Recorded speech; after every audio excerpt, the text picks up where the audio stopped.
right, so today we launch a new 8-week series called Unforgettable. And to make sure that we are all on the same page, I'm going to start us off by one question. And this question will be something that you ask throughout the rest of the remainder of this series. But I'm also going to try my best to tie us all together into one central understanding. And so the question is this: what is unforgettable? What is unforgettable? Now, if I were to poll the audience, and I were to ask each of you individually, what do you believe the answer to the question is? I would have a multitude of answers. Some of you would say, oh, is this restaurant that I went to is the greatest experience, it was unforgettable.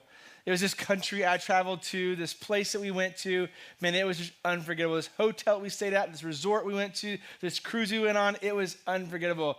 Some of you might even say, man, it was this opportunity we had to meet this person, talk to this person, or meet this historian, this famous person. It was unforgettable. Some of you might be like, oh man, having a child, it was unforgettable. Like any of us, all of us would have a different response or answer to the word or the definition of what is unforgettable.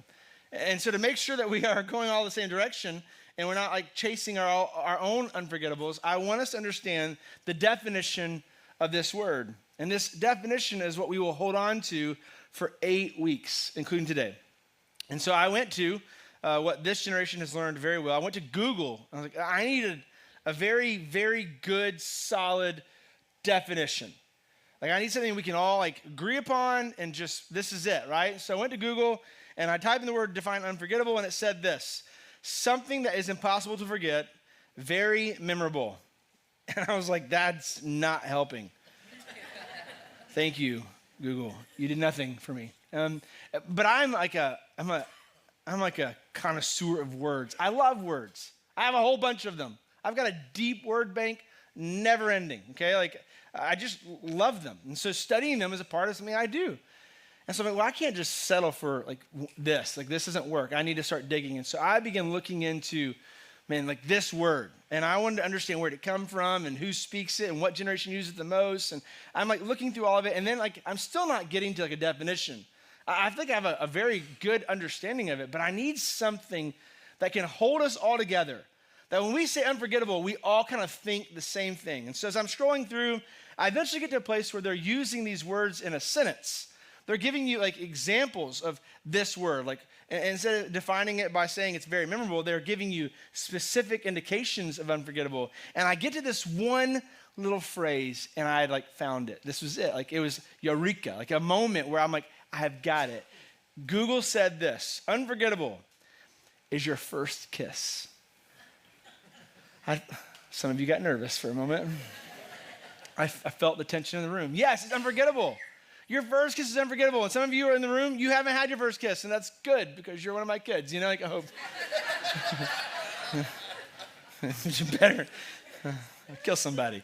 That totally was not in my notes. It derailed me a little bit. I'm going to look this way for a while. A guy got embarrassed. What am I talking about? Your first kiss can be very memorable, all right? Because listen, the first kiss, why it's unforgettable is because you're doing something. You're journeying somewhere you've never been before. It's your first, right? It's new territory. That's what makes something completely unforgettable. Like something you've never done, somewhere you've never been. It's very easy to remember that, make it unforgettable because it's your first. And so with this being kind of the lens, I began thinking through all of my firsts. Like I wanted to think of the things that were unforgettable to me that I would like, man, I could go back and it's like I relive that moment. And I remember the day that my dad dropped me off for the first time to my car because I just passed my driver's test. And I was now a licensed driver. Not a learner's permit, a licensed driver. He drops me off at the foot of the driveway. I walk up to get my car, and for the first time, I'm in my car by myself. And there's no one in the passenger seat telling me, hey, you should probably turn your blinker on and merge. Or, hey, we're going to turn up here. Like, up until this moment, I've always had instruction. Someone was telling me what to do, but this was the first time I'm in my car by myself. I make the choices, and I was faced with a choice. Do I go to school or do I not go to school? You know? Because I didn't have to go to school. In my generation, you didn't get a text for every class that you missed like my kids' generation. You know, like I could have totally done whatever I wanted to do that day. It was a first. It was memorable because I was in charge. I was in charge of the destination. I was going new places. What did I want to do? The future was open for me. And I'll never forget that moment. I remember getting in the car and being like, okay, a little bit of nervousness, like, all right, you can do this. Like you don't need someone telling you. You know how to get where you're going. It was memorable. The next one would be this. And I just picked a couple because, I could probably list 50 or 20. But I remember when Eli began to speak, like when he began to like pull out words and like dada or daddy came out of his mouth. Like that was extremely memorable to me. It's unforgettable because it was the first time I've been called by a new name. Up until this moment, for 26 years, I was Chris. And when I was in trouble, I was Christopher Dale. Like that was my name. That's what people called me. Like if you wanted my attention, you said my name. My name had been what I was given to at birth. Chris, Chris, Chris. That's what everybody said. But I was now being called something different. I remember when he got those words, like parents like fight over what word, did mommy or daddy? Who do you say first, right? Because this is the first time you've been called that. You now have a new name. You don't forget those moments. It's new territory. It's a new space because it was your first. This is what we call unforgettable. When you experience something new, maybe for the first time, that's an unforgettable experience. And so with this being our perspective, that's what this series is all about. For the next 7 weeks, you're going to hear communicators share their unforgettable stories about following Jesus and seeing God do incredible things in their life. Now, for the next 7 weeks, it will not be me talking.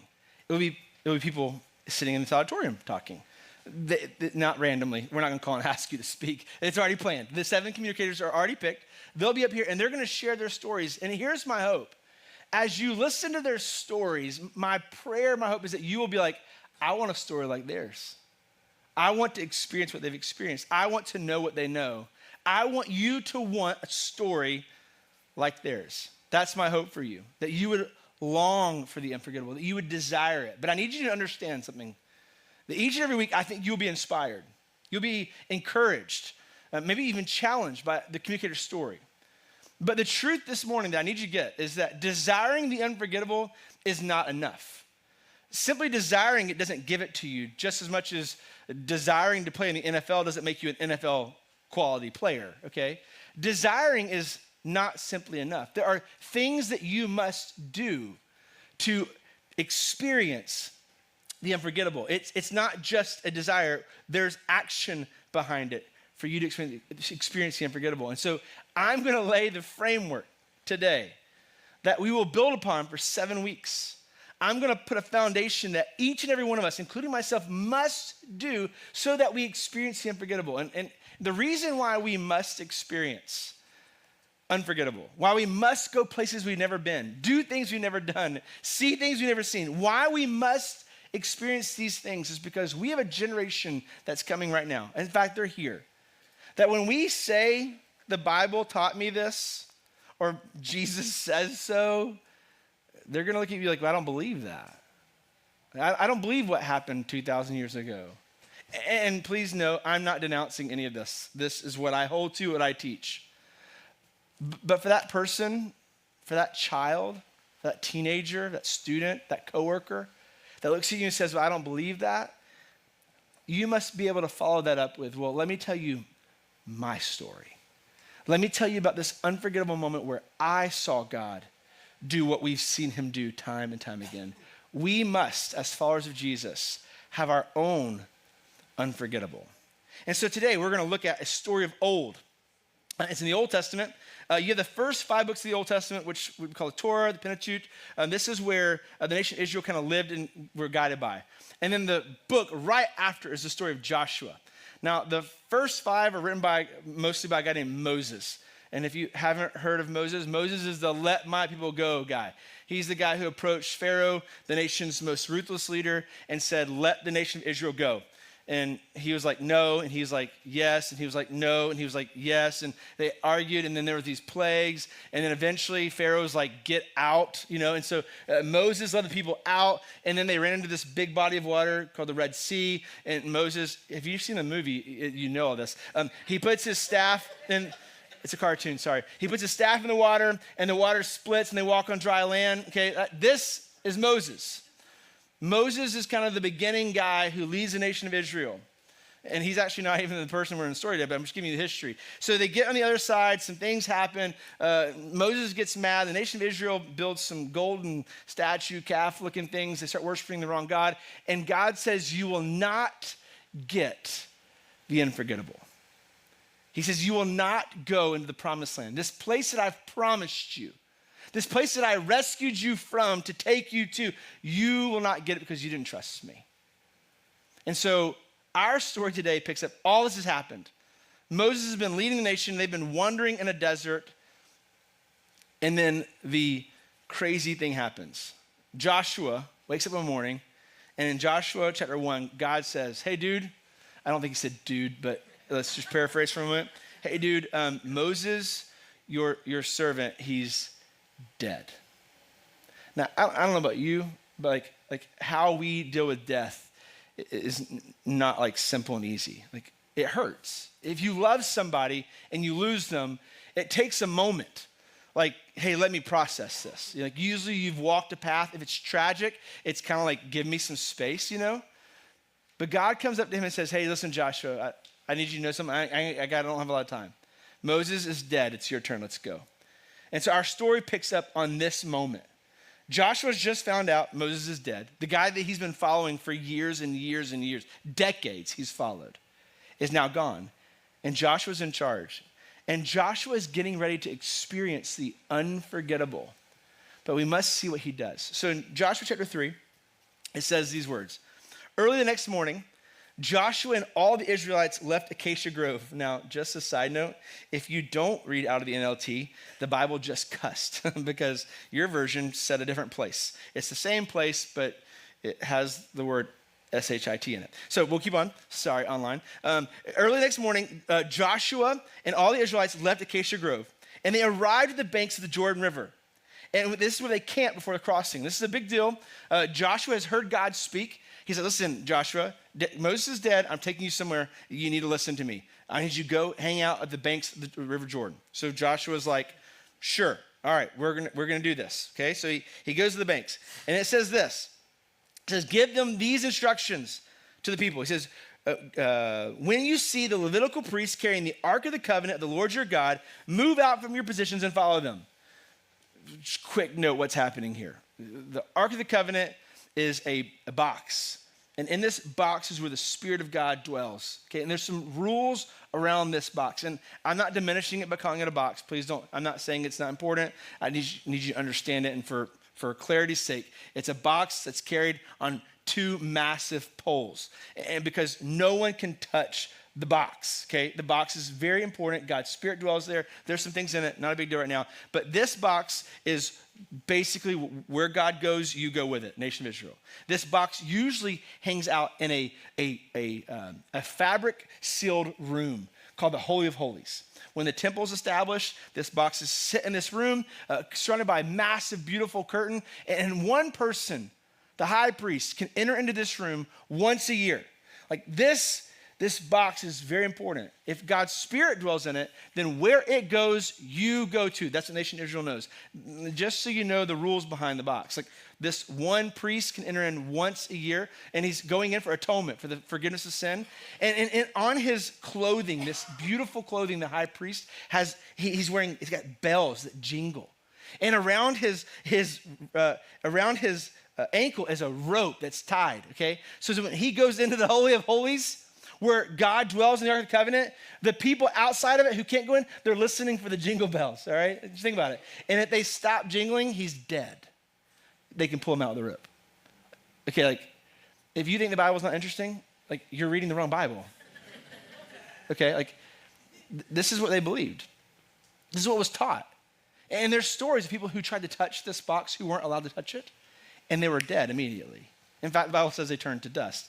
Well, I don't care if you believe this or not. This is what's told, and there's a lot of history backing up this book. So this box called the Ark of the Covenant is a big deal. Only certain people can carry it, the Levitical priests. And so he tells Joshua, hey, listen, I'm on the move. I'm going somewhere. And so when I move, the Ark of the Covenant, you follow me. But it's very important, and he gives some specific details of how close to stay, not to get too close, but not to get too far, because he says these words, and this is really big. Verse 4, he says, Move out from your positions and follow them, since you have never traveled this way before. Hey, listen, when the box moves, when I move, you watch me and follow me because you've never been this way before. This is the unforgettable. Joshua's about to experience the unforgettable. He's about to go on a new adventure. He's about to go somewhere he's never been. We've been wandering for 40 years and God's saying, hey, we're going somewhere new. Follow me. Many of us in this room have experienced moments kind of like that. I remember one of my stories, one of my moments of something new. I remember it was November 1st, 2016. And it was a unique morning. I took my kids to school. My car was partially packed because I was leaving that morning to start a new job in Michigan. And in Michigan, we had no family and no friends. And I was taking a job there. So I get in my car and I start traveling north. And listen, I have some family that's like in the early Tennessee line, Georgia line. And I've been to like Gatlinburg and Nashville area. But just beyond that, I'd never been. Never. So we go, Georgia, Tennessee, Kentucky, all new places. I'm like just hoping that this GPS thing is telling me the right way because I couldn't tell you where I was. I mean, every once in a while I would see something like, I don't know, the University of Kentucky. I'm like, I'm going north, it's working. But then I'd go from there into a state I wasn't allowed to speak of because I was working in Michigan and they don't talk about people who live in Ohio. There's a weird thing in there. I'm not sure what it is. But I drove through Ohio and saw all these cool things out in windmills and electricity. It's amazing. I've never been here before. And then I drove into the state of Michigan. And I remember driving on these roads and these places I had never been. Like this was unforgettable because I'm traveling someplace for the first time. This is what unforgettable is. And many of us have had moments where we could travel, we could go and experience the unforgettable, but something happened. Something kind of messed up our plans. And what usually happens is that unforgettable moments always demand something from every single person. Like to experience the unforgettable, it demands one thing from you, and that demand is trust. Trust is essential to experiencing the unforgettable. You've got to trust. Like literally, I had a lot of trust in this little, at this time, I didn't have it on my phone. I had a little Garmin, do you remember those things? Hooked to my windshield, I had to trust that it knew the way. Like it was going where it says it was taking me. I trusted because I'd never been that way before. Trust is essential, but trust is really difficult for us. To trust something, you must surrender control. And we don't like surrendering control. Control makes us feel like we're in charge. Control makes us feel comfortable. Control gives us the ability to know. But trust means you surrender control, which means you don't always know. And we struggle. Like if you've ever seen like firsthand someone struggle with trust, it's actually kind of comical. You can Google it today. Not now, later. Google trust fall, right? There's this game that's kind of generational. We see it come like every 10 years where people will walk around. Like my kids will do this occasionally. They'll walk around and be like, Dad, trust fall. They'll turn their back to me and just start falling. And if you're a good dad, you catch them, right? Sometimes you let them bounce, but that's a trust fall. A trust fall is where they turn their back to you and they usually hold their hands and they just fall and they hope that you love them enough to catch them. That's what a trust fall is. In my years of being a part of adventure camps, we elevated the intensity of a trust fall. We took a platform and mounted it to the side of a tree like 4 feet off the ground, and we put kids up on it, all right? And we'd tell the kids to lock their arms. And if you've ever done this, you know it, but if you don't, to lock your arms, you cross your hands, you interlock your fingers, and then you pull it up to your chest. Your hands are locked, okay? Now, we do this because when someone is falling back and they don't trust, hands go out. Okay, like if you were to do this today, if you were to start falling, you would reach out to grab something because when you don't trust, you long for control. And so you're reaching out to grab something that can hold you or brace your fall because you need control in the moment you're falling. But we would put kids up on this thing and they would stand there for days. I'm like, just fall, just fall, just fall. And after some certain time, some kids were quicker than others, but they'd eventually close their eyes and they'd fall back. And we'd have a team lined up, 6 kids and 6 kids. And they'd fall back, and these kids would catch their friend falling. Now, after everyone had gone through it, every single person, including leaders, we'd ask them, what took you so long to fall? What took you so long to just let us catch you? And they'd all say, I was afraid. Afraid of what? Afraid they wouldn't catch me. Every single kid, time and time again, would say, I was afraid you wouldn't catch me. Regardless if they'd seen 10 other people get caught, I saw you fall, I was afraid you wouldn't catch me, because being afraid is what keeps us from trusting. So trust is essential in experiencing the unforgivable. And I realized something in this whole process of experiencing the unforgivable. I realized that when I was struggling with trust, I modeled some behaviors. There were some things that come out of me that let me know, hey, you're struggling right now to trust what God's asking of you, Chris. You see, when I began to believe that staying where I was better or easier than going where I'd never been, I was struggling to trust God. When I was struggling with, I'll just stay where I am. It's actually pretty good here. It's not so bad. I mean, it's pretty easy.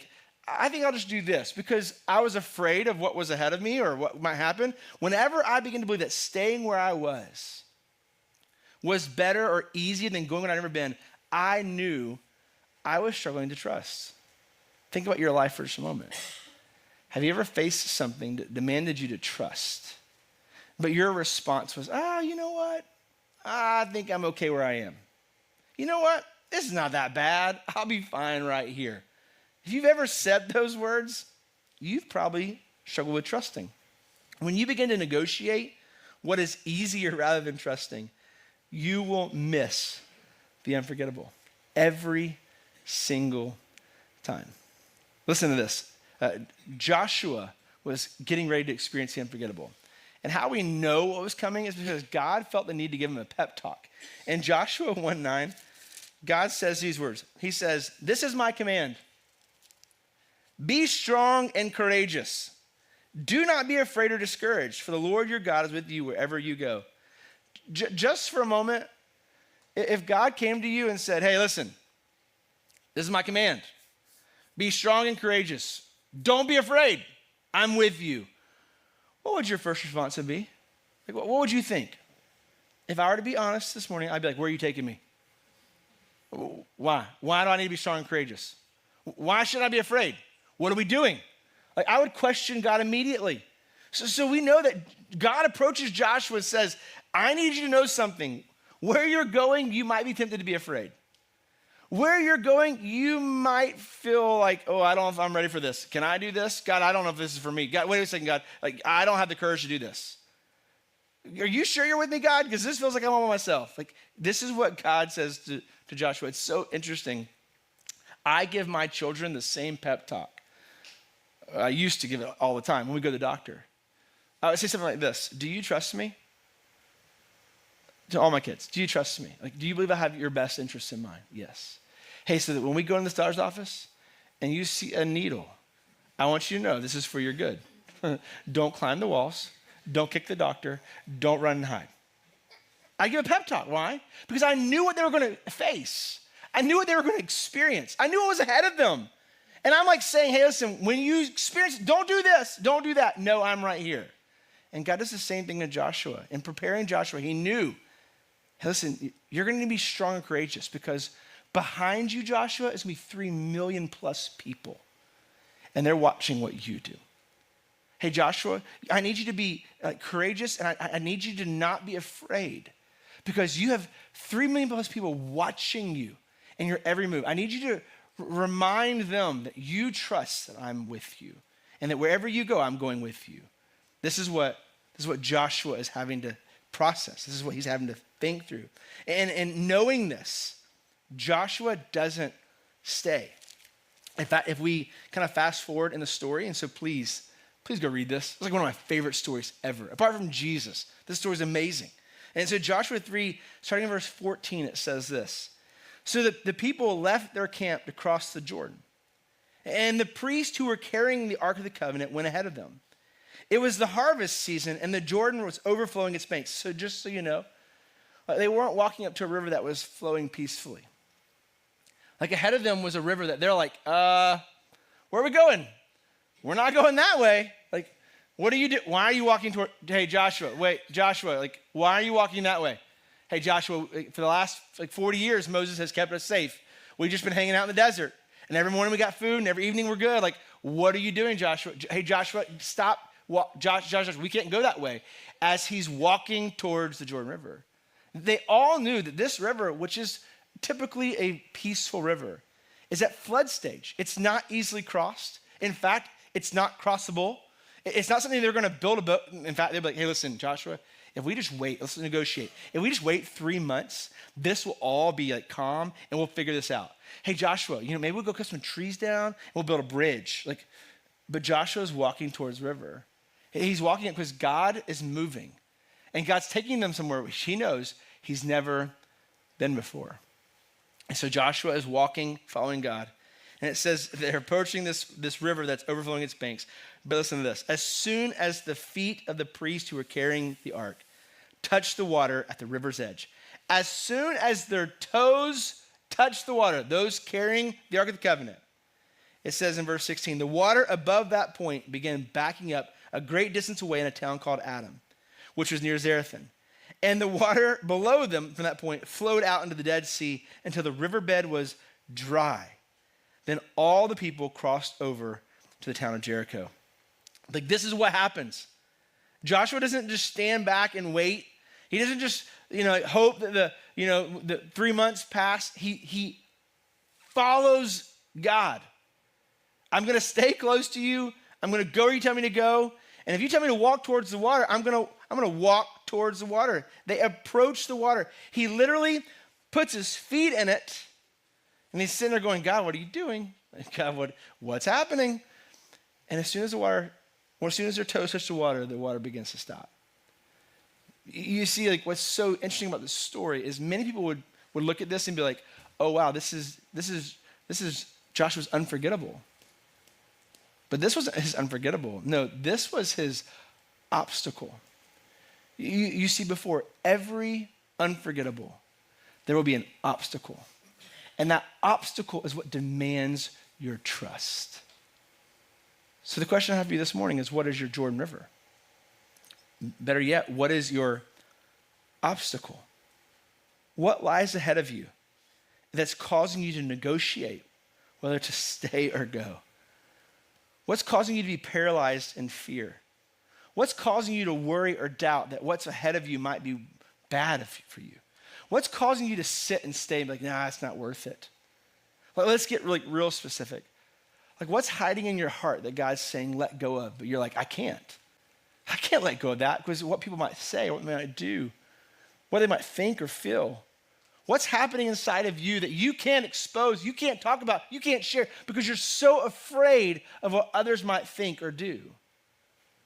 You see, if you can identify that thing that's causing you fear, chances are you have found your obstacle. You see, when we find obstacles, our natural inclination is to either stand and be like, I'm just not going to move, or to retreat in fear. It's to run away. It's to hide. And many of us find our lives to become stuck, paralyzed. Maybe we're no longer experiencing or seeing God do anything because we have chosen fear. We have chosen doubt. We have chosen to not trust. And therefore, we find ourselves stuck. We long for the unforgettable. We long to see God do things we've never seen him do. We long to see him take us places we've never been before. We long to trust him and to believe that he's got good for us. But we've chosen the route of fear and to not trust him. And therefore, we're stuck at a place that we want to escape, but we don't know how to. If you can find your obstacle, chances are you can find your unforgettable. Because here's the truth. Obstacles are the gateway to the unforgettable. Obstacles, those things that get in our way, those things that cause us to, man, I gotta trust and I don't want to trust. I gotta surrender control. I don't want to give up control. You're asking me to do this, but I don't want to do this because I'm afraid of what people might think. That obstacle is the gateway to the unforgettable. For Joshua, that's exactly what the Jordan was. It was an obstacle. It was not the unforgettable. That river stopped flowing was cool as heck. I mean, to see water split is pretty awesome. But the land in which God had promised them was way more important than that river. A land that was flowing with milk and honey. A land where there was no more fear. A land where there was everything you needed was provided. Every resource that you longed for was present. Peace, protection, no more wandering, a home, a place that's yours. What they had been dreaming of was just beyond their obstacle. Just beyond the Jordan River was the land that God had promised them. That was their unforgettable. And the same is true for you. Just beyond your obstacle is your unforgettable. And you must, as a follower of Jesus, experience this unforgettable. You must have moments where you truly trust him and you move past your fear to see him and to trust him do what only he can do, to take you somewhere you've never been before. Why? In Joshua 4, he says some things that was spoken in Deuteronomy. It's kind of cool how he repeats it. But in Joshua 4, it says this in verse 6. It says, we will use these stones to build a memorial. Okay, so like Joshua asked one person from each tribe as they cross over this dry ground to grab a stone, like a riverbed stone, and a stone that come from the bottom of the river that you don't just go pick up. You know, like they only could get it because the river was dry. And on the other side, they build this memorial, this altar of stones, so that in the future, your children will ask you, what do these stones mean? Then you can tell them, they remind us that the Jordan River stopped flowing when the Ark of the Lord's covenant went across. These stones will stand as a memorial among the people of Israel forever. When people ask you, why do you trust in God? Why do you follow Jesus? You won't go, well, like 200, BC, there was this guy named Joshua, and there was this time in his life where he, took charge of 3 million. You won't be a Bible thumper. Did this happen? Yes, I believe wholeheartedly this happened. But when someone asks why you believe, I don't want you to go back to Joshua or David or Paul or Matthew or John. Are those real? Yes. But when someone asks you, why do you believe? I want you to say, because this is my experience. There was this moment where I realized I couldn't do it on my own. And I placed my trust in him. And I've been doing it ever since. And ever since I trusted him, he's taken me places and done things for me that I could have never done on my own. He's protected or provided. Man, he's given shelter or comfort, peace when, chaos abounded, joy when there was deep hurt or sorrow. You have to have your own unforgettable. Because someone one day will ask, why do you believe? And you must give an account. And if you go to stories of old, they will laugh at you. Does that mean stories of old are not important? No, I'm not saying that. I'm simply saying they need to hear why you trust, why you believed, why you overcame the fear, why you chose to share that secret you've been holding on to, why you chose to tell the truth when everyone else was lying, why you chose to live differently because everyone else is doing this and you do that. Like, why do you give your money away? Why are you generous? Why do you put others' needs ahead of yours? Why do you do that? Oh, because the Bible says so. Won't work. Hey, because I trust Jesus, and each time I've trusted him, he's proven himself to me. Each time I did what he asked me to do, I saw him, show up. He gave me courage when I was afraid, confidence when I was terrified. Man, he gave me peace. Like, have you experienced that? Chances are, if you haven't, it's because an obstacle got in your way. And instead of walking towards it, you ran. This morning, we have to realize that obstacles are the gateway to the unforgettable. And for the next 7 weeks, people are going to share obstacles in their life.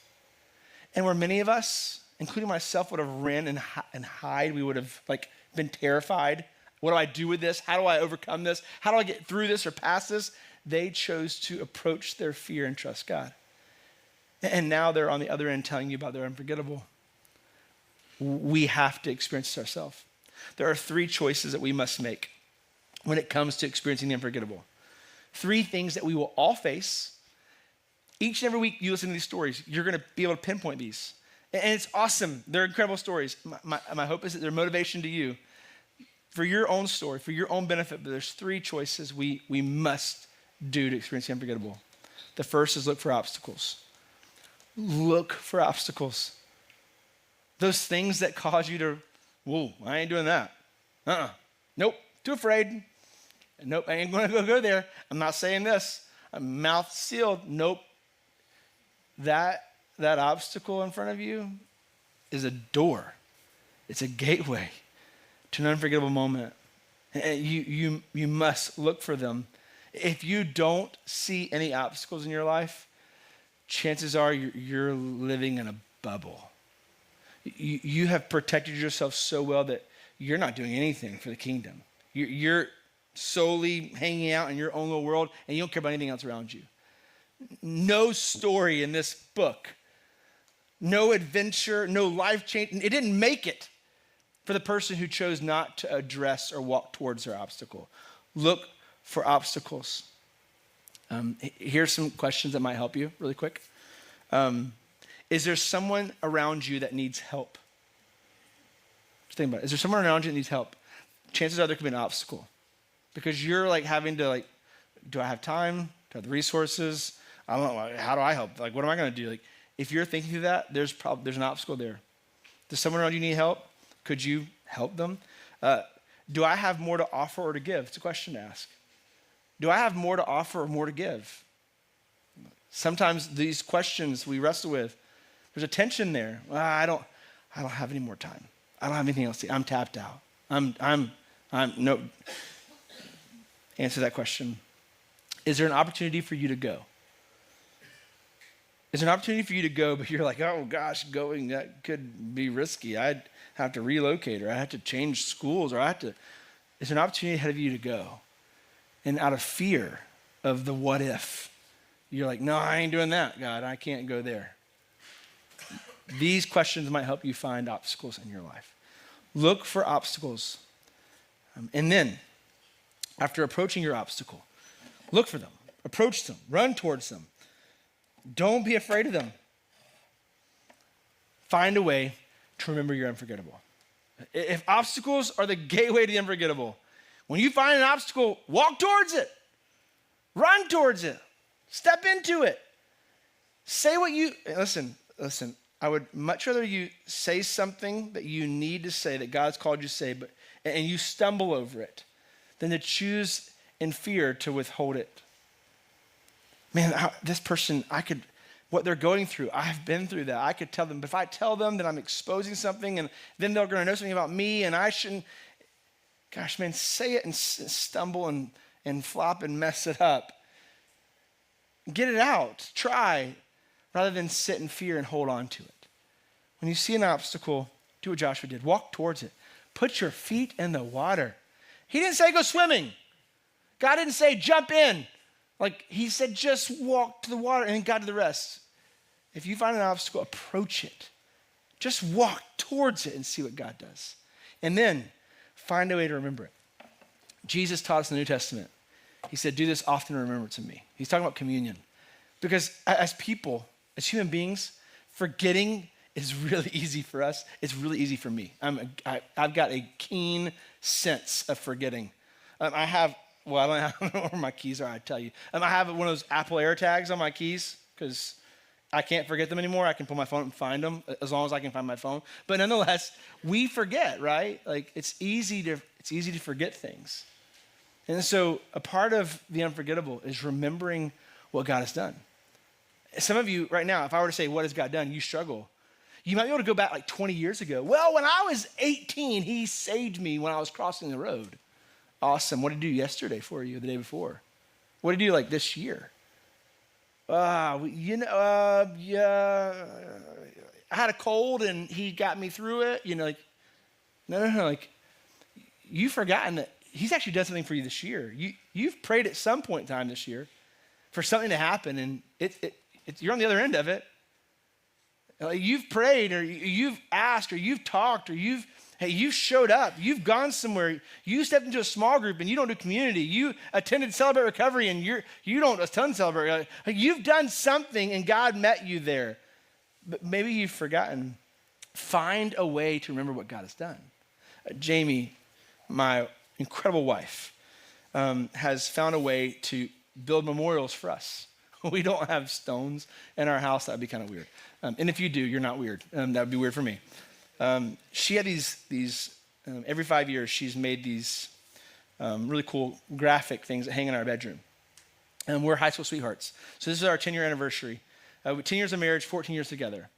And it's just a simple way for us to remember all the things that God has done in the last 5 years. Hey, we had gone through 2 colleges, and we both got through it. She got through it easy. I was the one who almost died in the process.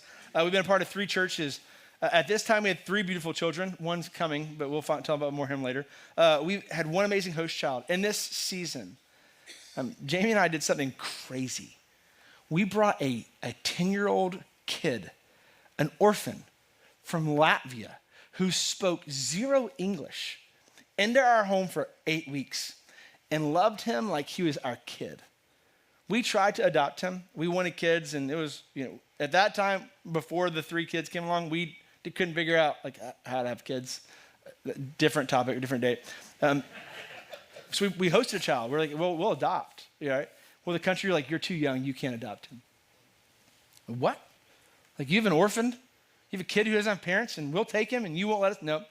So we went on a mission, and we found some friends. Some friends of ours adopted this kid. Incredible story. That's a part of our journey.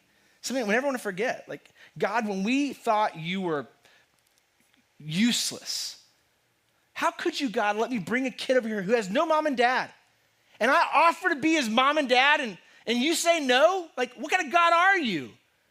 Hey, it wasn't for you, Chris. I wanted you to be his mouthpiece. I wanted you to be his advocate. And we found a family. And we got to work in the same church together. I got to see the kid grow up. Like, it was awesome. Don't forget that, Chris.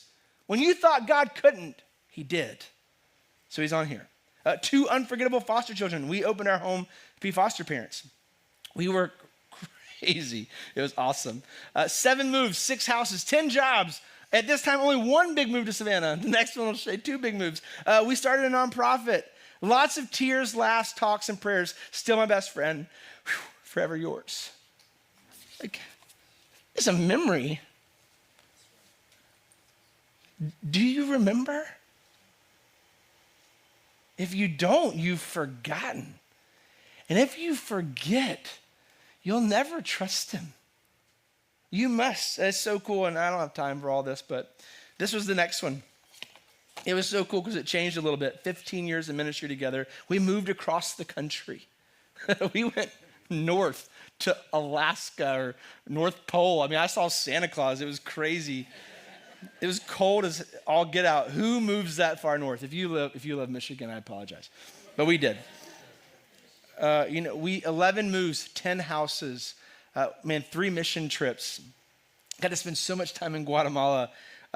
God was so good. We created and built a high rope adventure course for kids. It's so neat. Sometimes I forget, like we got to build a camp, 8-9 years ago. This year, that camp will see over 3,000 children come through this summer. I got to be a part of that. Like, thank you, God, that you allowed us to do things that I never dreamed possible. But just as much as we experienced the good, God also walked with us through tragedy. Job 1:21 says, the Lord gave and the Lord has taken away, but blessed be his name. In this season, from 10 years to 15 years, we lost Jamie's mom. We lost my sister, Elizabeth. And in a moment where it's like, God, what are you doing? I mean, cancer sucks, like good people, drugs. Why do we have drugs for an overdose? Like, man, God, where are you? And he walked us through some of the hardest moments, was present in some of the most hurtful seasons of our life, and brought to us some of the deepest friendships we'll ever have through pain and sorrow. He said, listen, I'm with you in the good, and I'll carry you in the bad. But if you don't remember it, who cares?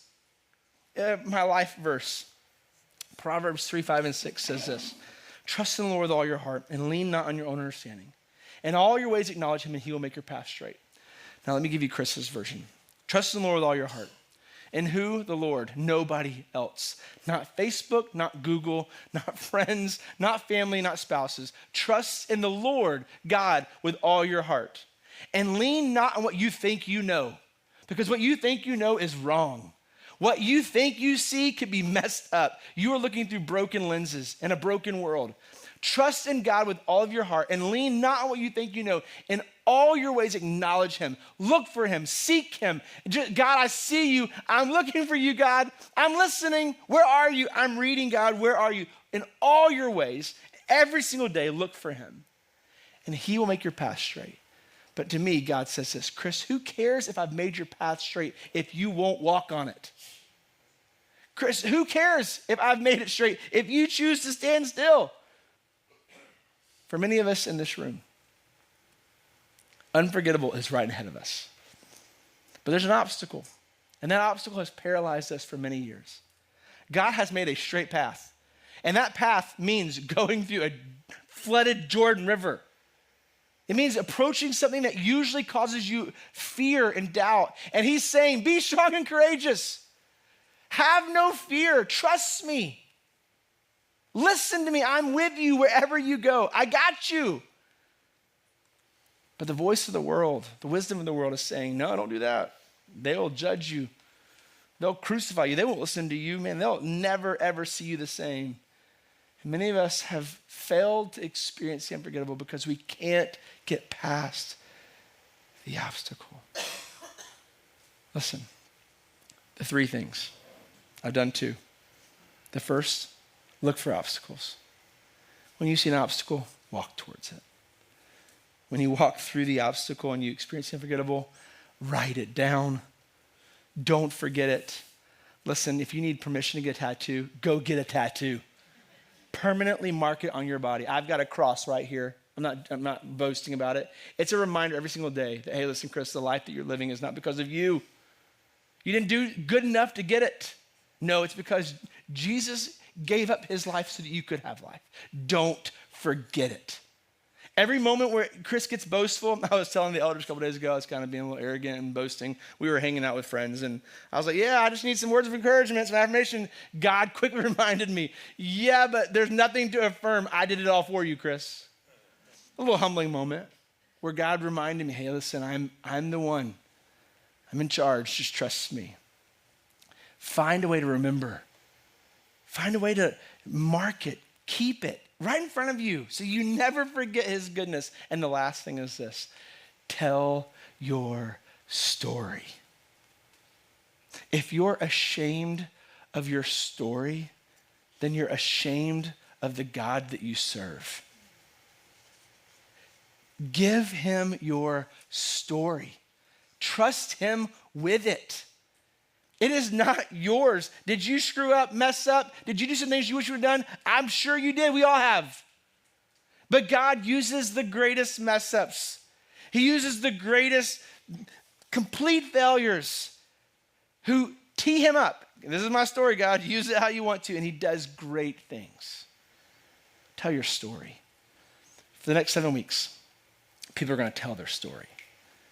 And when I ask you in the beginning to commit to being here, it's because I want them to stand in front of a packed house as they tee God up with their story, as they make that commitment to be bold and courageous, as they maybe for the first time stand in front of people whom they do not know. and they say, okay, God, here's my story, use it. I want you to be present. It's life-changing, not only for them, but I believe for us listening. And so that's what this series is all about. Will you look for the obstacles? Will you find a way to remember them? And will you tell everyone you come in contact with? I promise you this. That is the unforgettable life. Let me pray for us. Jesus, thanks for the day. Thanks for the truth of your word. And just thank you for being a God who loves relentlessly. God, I pray for modern day Joshuas, modern day men and women who choose to walk towards the obstacle with boldness, proclaiming that we trust you and that we will be obedient to you come what may. Regardless of what stands before us, you are who we are obedient to. We don't trust fear. We don't listen to fear. We trust you. And wherever you go, we will lead because you're going to take us places we've never been before.